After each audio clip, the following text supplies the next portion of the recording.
Good morning students, I am Himani Verma from Satyam college of polytechnic. I hope आप सब safe and sound होंगे इस corona virus में। Okay, आज मैं हूँ आपकी मैथमेटिक्स की टीचर, और ये जो मैथ है ये आपके हर एक ट्रेड में सेमेस्टर 1 में और सेमेस्टर 2 में है। तो आज हम करते हैं सबसे फर्स्ट ऑफ ऑल, हमारा फर्स्ट चैप्टर है कॉम्प्लेक्स नंबर। कॉम्प्लेक्स नंबर क्या, अभी तक आपने रियल नंबर्स पढ़े हैं, अब हम पढ़ेंगे कॉम्प्लेक्स नंबर। बहुत इजी है कॉन्सेप्ट, कोई खास मुश्किल नहीं है। आपने 10th में क्वाड्रेटिक इक्वेशंस पढ़ी होंगी, जो थी ax² + bx + c = 0, जिसमें आप डिस्क्रिमिनेंट निकालते थे, जिससे हमें पता चलता था रूट्स कैसे हैं। ठीक है, तो d की वैल्यू हम निकालते थे किस फॉर्मूला से, d = b² - 4ac। We know if, अब हमें ये पता था कि जब d की वैल्यू जो है वो >0 आती है तो वो रियल होते हैं रूट्स, जब इक्वल होती है तो रियल भी होते हैं और इक्वल भी होते हैं। जब d की वैल्यू <0, तब अब जो हमारे पास केस है वो है d = 0, तो रूट्स क्या हो जाते हैं, इमेजिनरी। वो क्यों, क्योंकि उसमें रूट ऑफ -1 आ जाता है, जो कि एक इमेजिनरी नंबर बना देता है, क्योंकि इसका कभी भी कोई आंसर नहीं निकलता। रूट -1 का कोई आंसर नहीं होता। ठीक है, अब आपके पास एक इक्वेशन है x² + 1 = 0, तो x² की वैल्यू आ गई -1। ठीक है, जब मैं इसका अंडर रूट लूँगी तो प्लस माइनस अंडर रूट -1 आ गया। अब -1 को जो है मैंने आपको ऊपर ही बताया, हम इमेजिनरी नंबर लेते हैं और इसको डिनोट करते हैं अयोटा से, जिसको हम लिखते हैं आई की तरह, स्मॉल आई, अयोटा से डिनोट करते हैं। तो रूट ऑफ -1 जो है वो अयोटा के इक्वल होता है, दैट इज़ स्मॉल आई। तो यहाँ x की दो वैल्यूज़ आ गई, प्लस माइनस अयोटा। अब जैसे हमारे पास अयोटा की वैल्यू जो है वो -1 अंडर द रूट है, तो जब मैं इनकी स्क्वेयरिंग करूँगी तो वो -1, ये दो वैल्यूज़ तो बेटा बाय हार्ट याद रख लो। Iota = √(-1) and iota square = -1। ऐसे आप कोई भी बड़ा नंबर निकाल सकते हैं, जैसे मैंने अब अयोटा क्यूब निकाला, उसको मैं अयोटा × अयोटा स्क्वायर लिख सकती हूँ, क्योंकि बेस सेम हो तो पावर्स ऐड होती हैं, तो मैंने उनको स्प्लिट कर दिया। अयोटा स्क्वायर की वैल्यू आपको पता है -1 है। अब मैं सारी वैल्यूज़ अयोटा की टर्म्स में निकाल रही हूँ, तो अयोटा क्यूब किसके इक्वल होता है, माइनस अयोटा के। अयोटा 4, उसको अयोटा स्क्वायर × अयोटा स्क्वायर लिख सकती हूँ, तो -1 × -1, तो अयोटा 4 किसके इक्वल आ जाता है, 1 के इक्वल।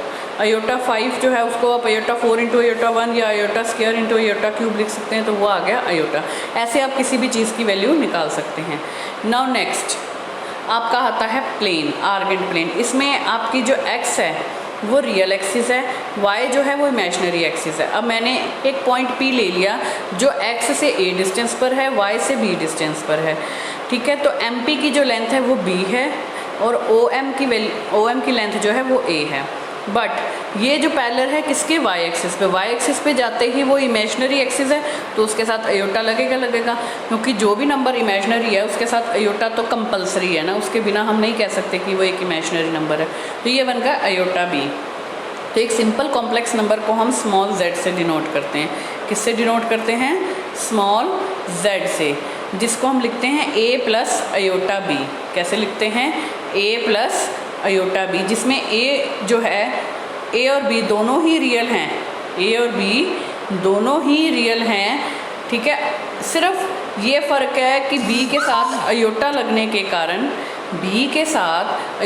के कारण वो एक इमेजिनरी पार्ट बन गया है, और a बिना अयोटा के है तो वो रियल पार्ट बन गया।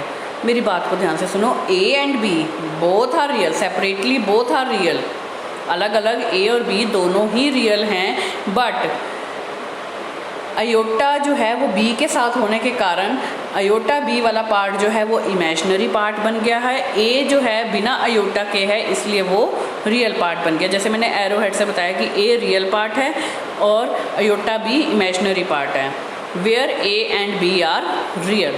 कॉन्जुगेट ऑफ z, अब ये z अगर हमारे पास एक कॉम्प्लेक्स नंबर है तो उसका हम कॉन्जुगेट कैसे निकालेंगे। कॉन्जुगेट निकलता है, उसके ऊपर बार लगाते हैं। हमेशा याद रखना, कॉन्जुगेट में सिर्फ और सिर्फ आपके अयोटा का साइन उल्टा होगा, a और b को कुछ नहीं होगा। सिर्फ आपने अयोटा के साइन साथ जो भी साइन लिखा है, अगर प्लस लिखा है तो उसे माइनस कर दो, माइनस लिखा है तो उसे प्लस कर दो। तो जैसे अब मैंने z बार ले लिया तो a + अयोटा b बार हो गया, तो इसमें a और b तो सेम रहे, साइन किसका बदल गया, अयोटा का। Okay, now properties of complex number, ये भी एक प्रॉपर्टी थी। अब next properties of complex number 1, अगर हमारा a + अयोटा b 0 होगा, अगर मेरा a प्लस अयोटा b की वैल्यू 0 है या दी गई है या आती है तो दोनों ही a और b दोनों ही क्या होंगे 0, मतलब कि अगर कॉम्प्लेक्स नंबर 0 है तो a और b भी क्या होंगे 0। नंबर 2, अगर हमारे पास दो कॉम्प्लेक्स नंबर है जैसे a plus iota b equals और c प्लस अयोटा d है ना, दो कॉम्प्लेक्स नंबर हैं a plus iota b and c plus iota d, ये दोनों इक्वल कब होंगे? जब इनके सेपरेटली रियल पार्ट और इमेजिनरी पार्ट्स इक्वल होंगे। जैसे a को c के इक्वल, क्योंकि वो रियल हैं, रियल पार्ट के इक्वल होना चाहिए और इमेजिनरी पार्ट के इक्वल होना चाहिए, मतलब कि a को c के इक्वल होना चाहिए और b को d के इक्वल, मतलब कि दो कॉम्प्लेक्स नंबर तभी इक्वल होंगे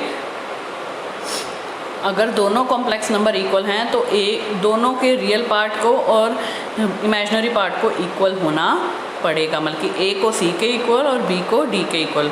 अब a को d के इक्वल नहीं लिख सकते क्योंकि a रियल है और d इमेजिनरी है, ठीक है। याद रखना, अयोटा वाला अयोटा वाले के साथ इक्वल होना चाहिए और बिना अयोटा वाला बिना अयोटा के साथ इक्वल होना चाहिए।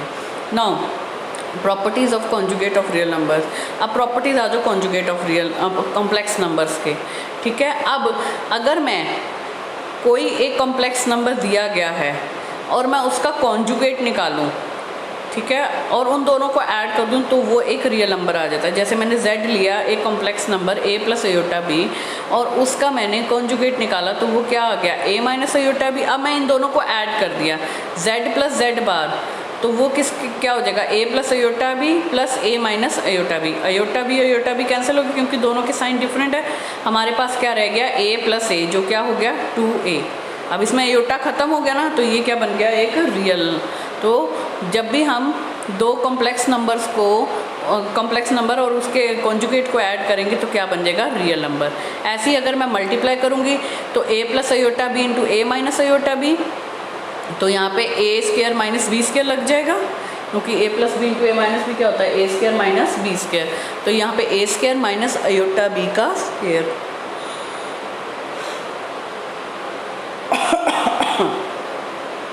Sorry a square minus iota b square. तो a square minus iota square b square, iota square क्या होता है -1, तो a square minus aorta -1 b square, तो क्या आ गया a square plus b square. वो भी क्या हो गया, इसमें से अयोटा ख़त्म हो गया।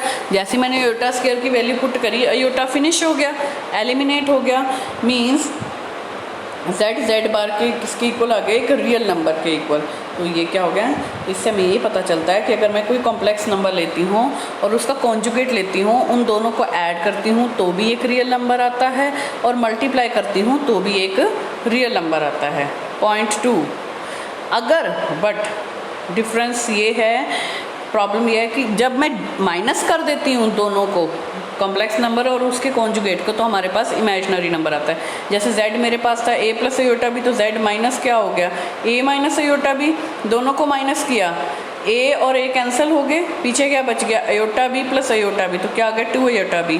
अब इसमें अयोटा आ गया, मीन्स ये एक इमेजिनरी है। तो याद रखना, एडिशन करने पे और मल्टीप्लिकेशन पे रियल आएगा, सब्ट्रैक्शन पे इमेजिनरी आएगा।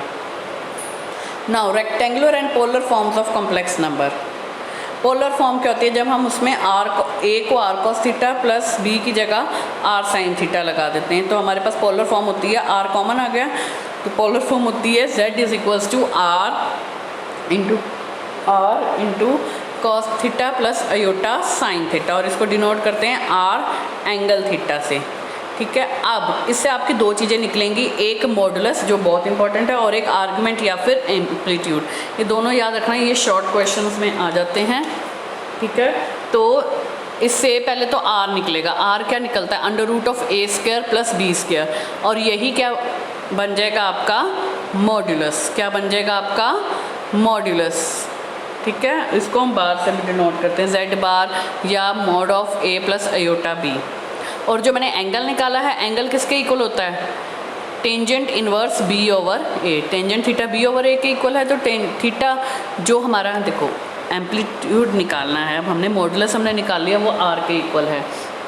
जो एम्पलीट्यूड या आर्गुमेंट है वो है theta is equal to tangent inverse b over a, मतलब कि आपको जो भी कोई आपको वैल्यू दी जाएगी उसमें से आप a और b की वैल्यू निकालोगे और उसी को यूज़ करके आप उसका उसका एम्पलीट्यूड और मॉडुलस निकालोगे। जैसे मैं आपके साथ एक क्वेश्चन शेयर करने जा रही हूँ, find modulus and argument of the following complex number. आपके पास 1 प्लस अयोटा रूट 3 है।